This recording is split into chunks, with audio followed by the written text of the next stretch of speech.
So I have two questions to ask. The first question is, if ecumenism was never happening,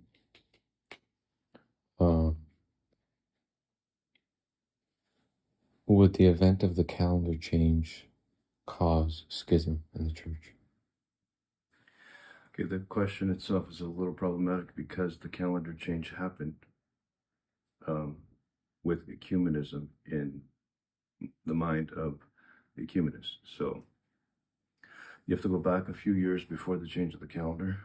1920, there was an encyclical which was sent out by the Patriarchate of Constantinople stating that they were planning on changing the calendar. And one of the main reasons was so that they could celebrate with the West, right? So there was a very clear agenda. Of course, the whole idea of uniting with the West was at the expense of disunity among the Orthodox. It broke the Orthodox Church.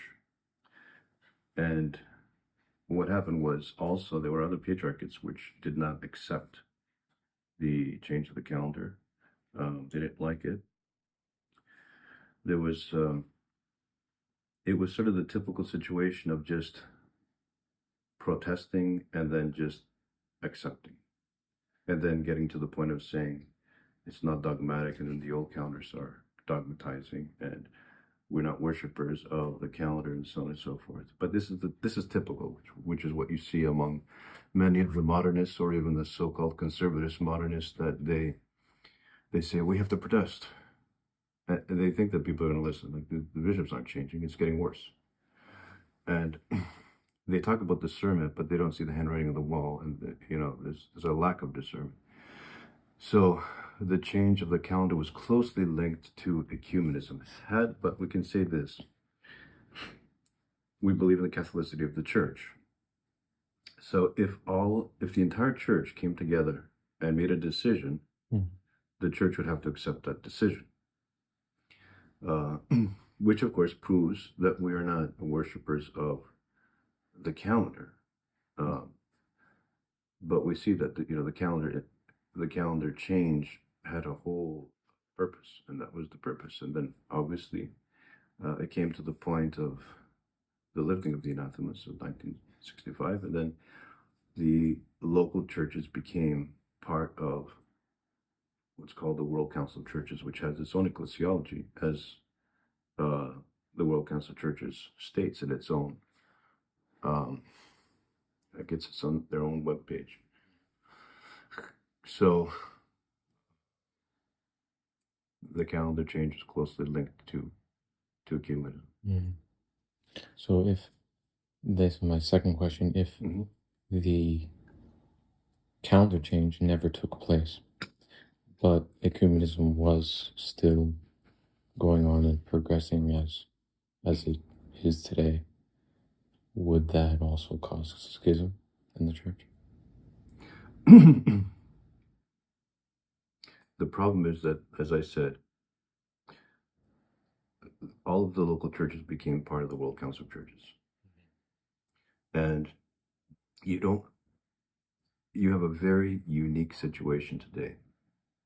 For example, there's a certain clergyman who keeps talking about methodology, and he's using this term. It's, I don't know if it's a patristic term. I don't remember finding it anywhere, but even if you want to look at it from the point of view of, let's say that these conservative new calendars are right about certain things up to a certain point, you're not right about a lot of stuff. I'm talking about them, right? So what are they not right about? We don't have an Orthodox emperor to sort of gather everybody, slap them around a little bit, and make sure that they're all in one room to hash the whole thing out. For such a thing to happen today would be an extreme miracle. And the other point is that we're not talking about regular heresies of the past. We're talking about what they would call, and we agree with them, the heresy of heresies, the pan-heresy of ecumenism. So if the church, and the church has had isolated situations here and there, of ecumenistic activities. Mhm. That does not make the entire church not Orthodox. Mhm. It's a violation of the canons and of the teachings of the church, which was done here or there. And it's happened. I remember something from the Greek islands, right? So the Greek islands, some of the Greek islands were under Italian rule. There was the Genovese. And there was some interaction at certain points between the Orthodox clergy and the Roman Catholic clergy. And sometimes I remember reading something about cardinal visiting an Orthodox church, and he was received warmly by the Orthodox bishop, but of course there was no uh, prayer. There's no concelebration. Obviously, there was no prayer, common prayer, Mhm. as is today.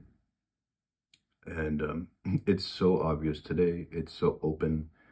For example, in the city of Boston, you have Pascha, right? You have the Feast of Pascha. Mhm. And the bishops at the cathedral, and from what I understand and from what I know from new calendars who joined us, the bishop gives the holy fire to the cardinal, and the cardinal gives it to the people, right? Well, and then you have what once was called scoba.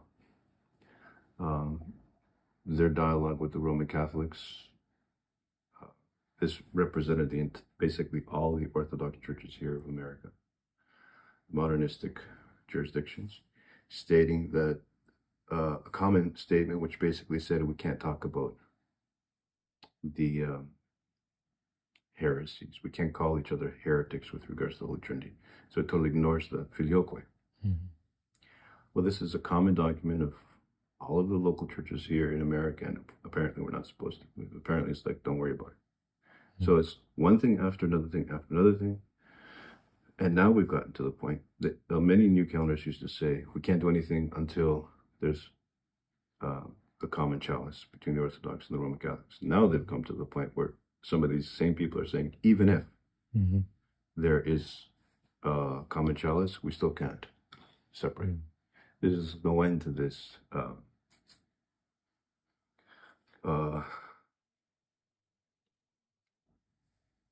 I guess you can say deadening of the conscience.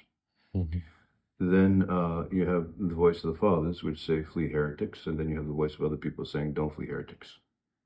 Apparently, these are supposed to be conservative Orthodox. Mhm.